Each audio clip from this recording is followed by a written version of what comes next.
when swarms of engineered creatures breach the border. The soldiers on the line don't look at the enemy. They look at the weapon they placed in front of them. They watch a manufactured asset surging into the dust to physically shield the very men who openly despise him. Back at the camp, that weapon is subjected to constant physical abuse. Officers walk by and kick him in the ribs, checking for broken parts the same way a mechanic taps a radiator to see if it still holds pressure. Even his biology is managed like a budget constraint. In the chow line, the officers deliberately cut his rations. The logic is strictly mechanical. Keeping a large asset alive burns too much fuel, and the military refuses to waste resources on inventory. If you ask anyone in the barracks for his name, they won't have one. Names are a human privilege. Inventory gets a designation. They call him Subject 1. The military-industrial complex took a terrified, breathing human being, stripped away his identity, and surgically replaced it with a biological shield. The true horror of the border war lies entirely with the men signing the requisition forms inside the fence. 10 years ago, the global news reported a meteorite struck the Earth. That was a lie. An alien vessel crashed from the sky, and in the resulting chaos, human laboratories lost control of their own engineered biological horrors. The military didn't arrive in the ruins to hand out blankets or rescue survivors. They found an orphan child wandering through the smoke of his destroyed neighborhood, loaded him into a truck, and locked him in a cage. This clinical data dashboard, labeled File LZ01, tracks his biological metrics during the acquisition phase. You can clearly see his baseline human vital statistics dropping in direct proportion to the rapid increase of foreign biological matter introduced into his system. The military tore his original biology apart on a grueling schedule. Over a single 6-day cycle, he endured 14 separate injections, forcing his cellular structure into violent instability. Every other subject subjected to this process died.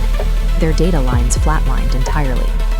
But this specific child endured the extreme toxicity and mutated on day 42, becoming the sole survivor of the trials. The doctors ignored his trauma entirely. They isolated a child capable of surviving severe biological damage, weaponizing his resilience to manufacture a proprietary military asset.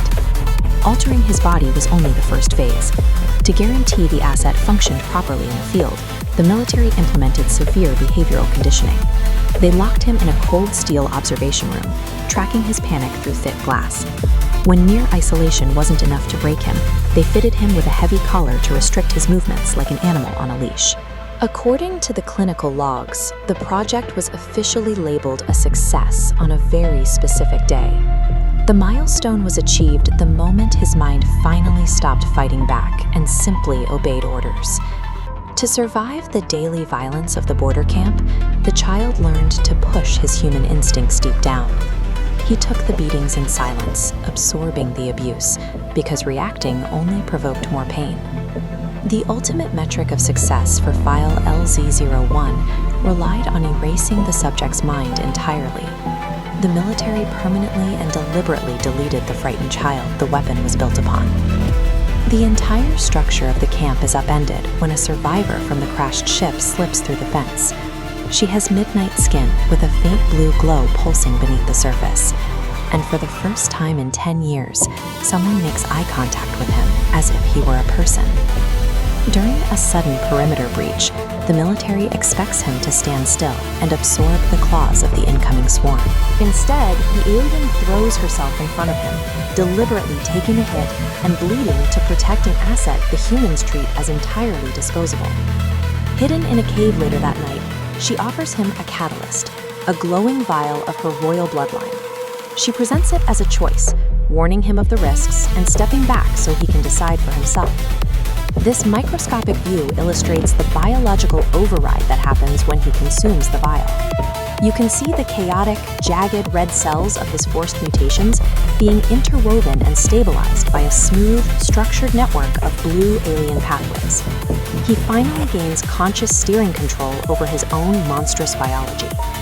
When his commanding officer orders him to execute the alien, the conditioning finally shatters.